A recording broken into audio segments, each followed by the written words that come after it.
Welcome back to the channel, everyone. Today we're diving into the abyss of human ingenuity, exploring weapons so monstrous that the world actually agreed to ban them. We're talking about the top 5 most inhumane weapons ever conceived. So, grab a stiff drink, maybe a weighted blanket, and let's unpack the horrors that lurk in the shadows of warfare, shall we?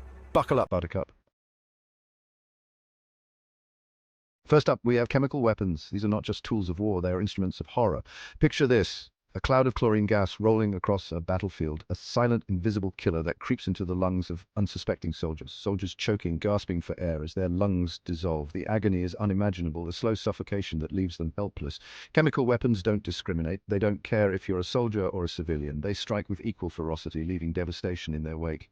Mustard gas, sarin, VX, agents of unimaginable suffering, causing burns, blindness, and a slow, excruciating death. These chemicals are designed to inflict maximum pain and suffering. The long-term consequences are just as insidious: chronic illnesses, cancer, birth defects. Survivors often face a lifetime of health issues, a constant reminder of the horrors they endured. It's like a terrible Airbnb guest that never leaves, only instead of stealing your towels, it's stealing your health. The impact is both immediate and long-lasting. Banned by the Geneva Protocol? Absolutely. The international community recognized the need to outlaw these weapons of mass destruction. Still a terrifying reminder of humanity's capacity for cruelty? You bet. The scars left by chemical weapons are a stark reminder of the depths of human depravity. So yeah, chemical weapons, not great. They represent one of the darkest chapters in human history, a testament to the suffering we can inflict on one another. Next up, biological weapons. We're talking plagues, pandemics, and pathogens designed to turn your insides into an all-you-can-eat buffet for microscopic horrors. Diseases like anthrax, smallpox, and Ebola, names that send chills down your spine. These aren't your average flu. We're talking excruciating pain, internal bleeding, organ failure. Release a biological weapon and it's like opening Pandora's box, unleashing unimaginable suffering. Why are they banned? Aside from turning the world into a post-apocalyptic wasteland, it's morally reprehensible. Let's move on to cluster bombs, a weapon that has been the subject of much controversy and condemnation. Cluster bombs are like the gift that keeps on giving, only instead of joy, they deliver death and dismemberment. These weapons are designed to maximize damage over a wide area. A big bomb explodes, scattering hundreds of smaller bomblets over a wide area. These bomblets are designed to detonate on impact, but many fail to do so.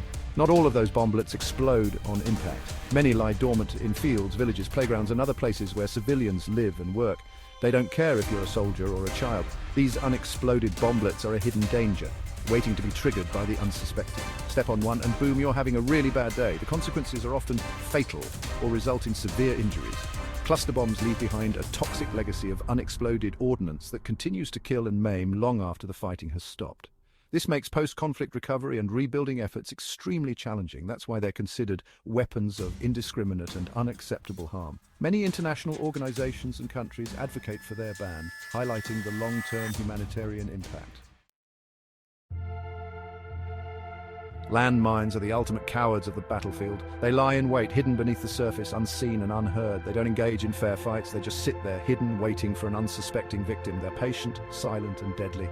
And when that happens, boom, leg gone. Life ruined. The aftermath is devastating, leaving behind shattered lives and broken dreams. It's not just soldiers at risk. Children playing in fields are equally vulnerable. Innocent lives are torn apart in an instant. Landmines can remain active for decades, turning communities into danger zones. They lurk beneath the soil, waiting to claim their next victim. They prevent farmers from tending their fields, children from playing outside, and families from rebuilding their lives. The land becomes a prison, trapping its inhabitants in fear. Imagine living with that constant fear every single day. The anxiety, the uncertainty, the dread of taking a wrong step. That's the reality for millions living in countries contaminated by landmines. Their daily lives are overshadowed by the threat of these hidden killers, making every moment a potential tragedy. Finally, blinding laser weapons.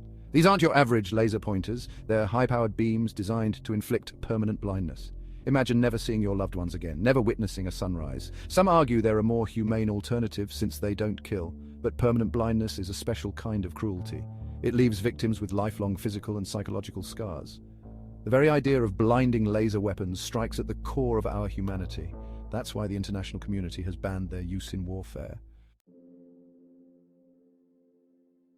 Well, there you have it, a glimpse into the dark underbelly of human ingenuity. These weapons serve as a chilling reminder of our capacity for cruelty. But for all our flaws, we're also capable of incredible compassion, resilience, and hope. The fact that these weapons are banned gives me a glimmer of hope. There are people fighting for a brighter future, ensuring these weapons remain relics of a bygone era. To those people, I say, keep fighting the good fight. The world needs your courage and compassion.